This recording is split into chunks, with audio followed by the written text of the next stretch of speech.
Assalamualaikum warahmatullahi wabarakatuh. Selamat pagi, siang, sore, atau malam. Perkenalkan, saya Gisela Susanto dari program studi Sains dan Terapan Politeknik Elektronika Negeri Surabaya dengan NRP 3321600013.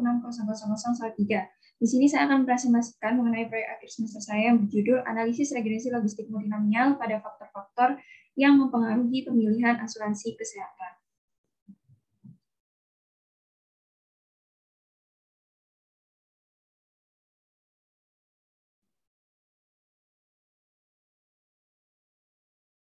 Bab 1 ada pendahuluan, jadi latar belakangnya adalah metode statistika ini sering digunakan dalam penelitian. Hal ini dikarenakan statistik mampu memenuhi tujuan penelitian dan bersifat akurat. Salah satu metode yang sering digunakan adalah metode logistik multinomial. Dan logistik multinomial ini merupakan regresi logistik yang digunakan saat variabel dependen mempunyai skala yang bersifat polikotomus atau multinomial. Nah, mungkin saya menjelaskan secara singkat saja. Jadi, mengacu pada regresi logistik trikotomos untuk model regresi dengan variabel dependen berskala nominal 3 kategori digunakan kategori variabel hasil Y dikodekan 0, 1, dan 2. Variabel Y diparameterkan menjadi 2 fungsi logit. Sebelumnya perlu ditentukan kategori hasil mana yang digunakan untuk membandingkan. Pada umumnya Y sama dengan 0 sebagai pembanding, kemudian untuk membentuk fungsi logit akan dibandingkan Y sama dengan 1 dan Y sama dengan 2 terhadap Y sama dengan 0. Bentuk model regresi logistik dengan P variabel prediktor seperti berikut. Dengan menggunakan transformasi logit akan didapatkan dua fungsi logit seperti ini dan seperti ini. Kemudian tujuan dari dibuatnya proyek akhir semester ini adalah yang pertama memenuhi nilai tugas akhir semester 2, mata kuliah praktikum pemodelan statistik dan probabilitas. Kemudian yang kedua adalah menganalisa faktor-faktor yang mempengaruhi karyawan dalam menentukan pemilihan asuransi kesehatan pada sebuah perusahaan. Bab 2, tinjauan pustaka, ada pengertian asuransi, jadi dalam setiap aktivitas yang dilakukan oleh masyarakat, khususnya aktivitas yang berkaitan dengan finansial, resiko merupakan suatu hal yang tidak dapat dihindari. Salah satu hal yang dapat meminimalisir resiko tersebut adalah dengan asuransi. Asuransi menguntungkan kehidupan masyarakat dengan mengurangi kekayaan yang harus disisihkan untuk menutupi kerugian akibat berbagai resiko yang didapat. Kemudian terdapat beberapa definisi mengenai asuransi yang dikemukakan oleh beberapa ahli. Jadi menurut M. Nuryanto, asuransi merupakan sebuah mekanisme perlindungan terhadap pihak tertanggung apabila mengalami resiko di masa yang akan datang, di mana pihak tertanggung akan membayar premi guna mendapatkan ganti rugi dari pihak penanggung. Kemudian Julius R. Latumairisa juga mendefinisikan bahwa asuransi sebagai suatu kejadian di mana terdapat pihak tertanggung yang membayar premi kepada pihak penanggung guna mendapatkan penggantian karena suatu keinginan, kerusakan, atau kehilangan keuntungan yang telah diharapkan yang kemungkinannya tidak pasti dan terjadi di masa yang akan datang. Sementara menurut Ketut Silvanita, asuransi merupakan suatu permintaan di mana satu pihak memiliki intensif untuk mentransfer resiko dengan membayar sejumlah dana untuk menjauhi resiko kehilangan sejumlah harta yang dimilikinya. Dari beberapa definisi tersebut dapat disimpulkan bahwa asuransi merupakan suatu mekanisme perlindungan terhadap harta yang dimiliki di mana di dalamnya terdapat pihak tertanggung yang membayar sejumlah dana kepada pihak penanggung guna mendapatkan penggantian rugi atas risiko yang mungkin akan terjadi di masa yang akan datang. Nah, kemudian jenis-jenis asuransi sendiri menurut Ketut Silvanita itu ada beberapa, yaitu yang pertama asuransi jiwa, ada asuransi kecacatan, kemudian anuitas, asuransi kesehatan, asuransi jiwa penuh, asuransi jiwa universal, dan itu aja. Kemudian metodologi, ada 2, tahapan penelitian dan metode pengumpulan data. Tahapan penelitian, tahap awal dalam melakukan persiapan penelitian yaitu menentukan tujuan penelitian serta batasan dan ruang lingkup. Tahap kedua yaitu dalam langkah penelitian melakukan persiapan data, di mana data yang dibutuhkan adalah data dalam format CSV dan akan melakukan pembagian variabel yang terdiri atas variabel dependen dan variabel independen. Kemudian dilanjutkan dengan eksplorasi data yang akan mempermudah kita dalam membaca suatu data dan memahami data. Sehingga data yang berukuran besar dapat disajikan dalam sebuah model yang lebih sederhana. Tahap ketiga adalah mengganti tipe variabel jika ada yang belum menjadi variabel kategori. Kemudian tahapan selanjutnya yaitu implementasi algoritma regresi logistik multinomial. Untuk mengetahui pengaruh masing-masing variabel independen terhadap dependen dapat ditunjukkan melalui p-value uji Wahl. Sementara untuk mendapatkan kepentingan uji kebaikan model atau goodness of fit itu maka dapat dilakukan dengan melihat nilai koefisien determinasi atau R-square. Kemudian diantaranya ada nilai McFadden, Cox and Snell, dan Megaker. Dan langkah terakhir yaitu melakukan analisa terhadap hasil implementasi regresi logistik multinomial dan menarik kesimpulan dari hasil penelitian yang telah diperoleh. Dataset yang saya gunakan dalam penelitian kali ini didapatkan melalui Handbook of Regression Modeling in People Analytics yang ditulis oleh Kate McMullen. Dataset dapat diimport atau diunduh langsung melalui link berikut. Dataset yang digunakan berjudul Health Insurance Dataset, di mana dataset tersebut berisi 1.453 observasi dan 6 atribusi seperti yang ditunjukkan pada tabel set berikut. Jadi ada variable age, kemudian gender, household, position level, absent, dan product. Jadi variable age ini adalah umur ketika individu memutuskan pemilihan terhadap pilihan asuransi kesehatan. Kemudian variable gender adalah atau jenis kelamin individu sebagaimana dinyatakan ketika mereka membuat pilihan terhadap asuransi kesehatan. Kemudian household itu adalah jumlah orang yang tinggal dengan individu dalam rumah yang sama saat mereka membuat pilihan asuransi kesehatan. Kemudian position level adalah tingkat posisi di perusahaan saat individu membuat pilihan, di mana 1 adalah posisi terendah dan 5 adalah posisi tertinggi. Kemudian absen adalah jumlah angka dalam hari di mana individu absen dari kerja pada suatu tahun sebelum memutuskan pilihan. Kemudian produk, ini adalah variabel yang terakhir, yaitu terdapat 3 kategori dengan pilihan produk, yaitu A, B, atau C. Jadi maksudnya produk ini adalah produk dalam pemilihan asuransi kesehatan tersebut. Kemudian penetapan variabel pada dataset yang digunakan dalam proyek ini terdapat beberapa tipe variabel, yaitu age berupakan integer, gender objek, household integer, position level integer, absent integer, dan produk berupa objek. Kemudian pembagian variabel menjadi variabel independen dan dependen, yaitu yang berada pada kolom lain selain produk. Jadi 1-5 ini itu merupakan variabel independen. Dan variabel dependen yaitu produk sendiri dengan 3 kategori, yaitu A, B, dan C. Kemudian hasil dan pembahasan bab 3. Jadi tahapan analisis yang pertama melakukan import dan memanggil beberapa library, kemudian membaca data CSV.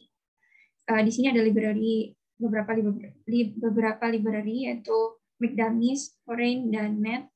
Kemudian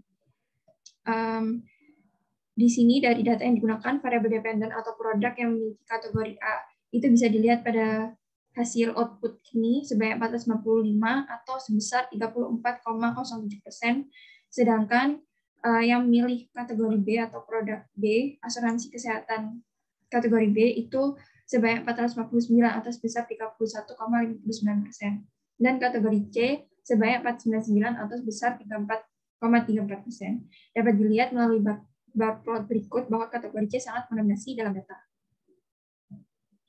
Nah, kemudian pada output selanjutnya bisa dilihat bahwa kolom variabel produk dan gender masih berupa karakter. Jadi maka kedua variabel tersebut harus dikonversi menjadi faktor atau integer.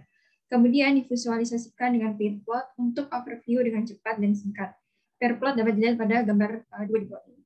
Jadi pada pair plot ini bisa dilihat bahwa datanya sebenarnya tampak kacau ya, tapi ada beberapa hal yang bisa diperhatikan. Pertama, pada pair plot dapat dilihat bahwa ada pilihan yang relatif merata di antara kolom variabel dan produk. Kemudian variabel age juga memiliki peran pada variabel produk ini. Kemudian artinya kedua variabel tersebut, variabel age dan produk itu memiliki korelasi yang cukup tinggi. Kemudian terhadap korelasi antara kolom age dan position level dengan nilai sekitar 0,151. Kemudian juga pada kolom absen dan position level dengan nilai korelasi sebesar 0,335. Hal ini masuk akal karena umur dengan posisi jabatan tertentu itu tentu memiliki korelasi, dan pada posisi jabatan tertentu itu mempunyai batasan pada absen atau masalah perizinan. Meski begitu, hal tersebut lebih kompleks daripada yang bisa disimpulkan melalui analisis bivariat. Kemudian pada tahap selanjutnya, pada output yang ditampilkan dapat dilihat bahwa semua variabel kecuali absen itu memiliki peran penting dalam pemilihan produk A.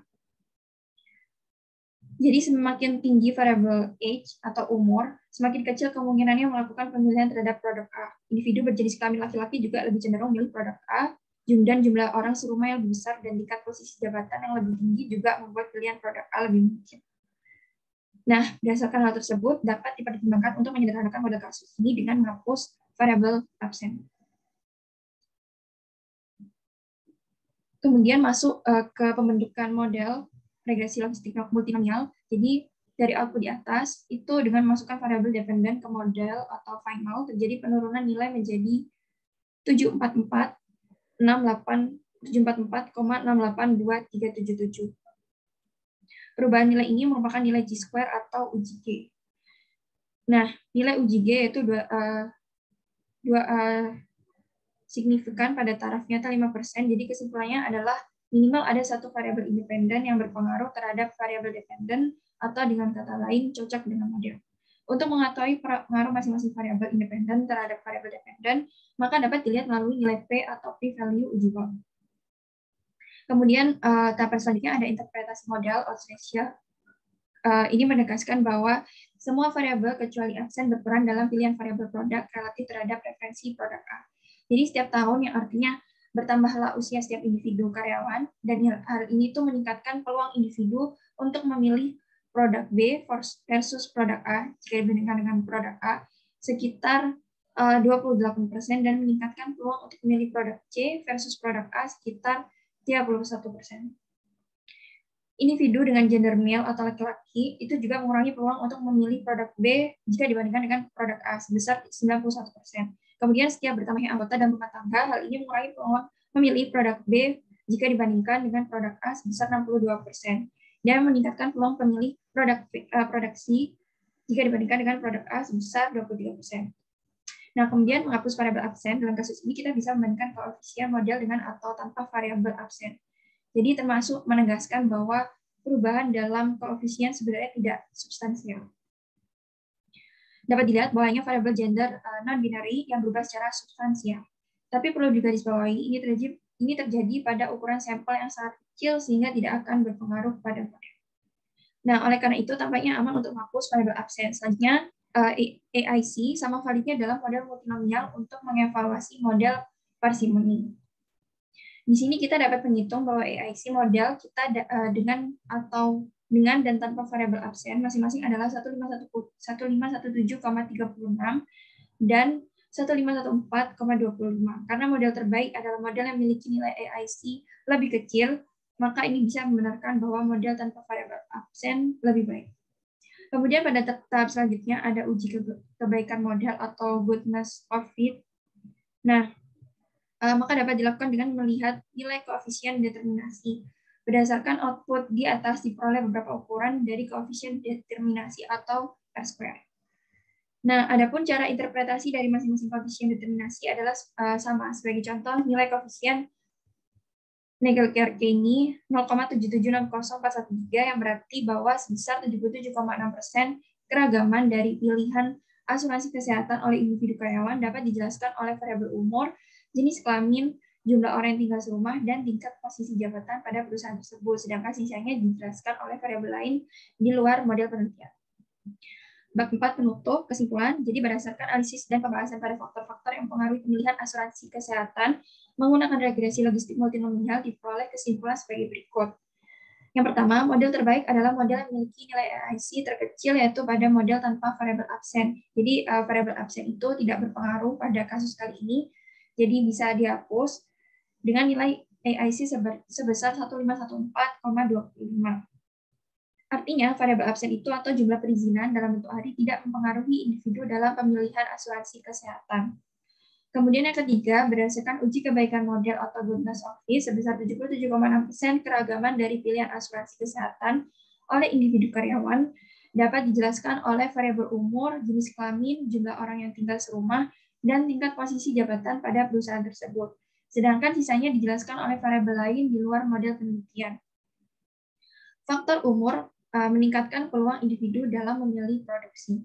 Kemudian produksi lebih unggul 34,34% jika dibandingkan dengan kedua produk yang lain dengan rincian sebanyak 499 individu dari 1.453 individu memilih produk asuransi kesehatan tersebut.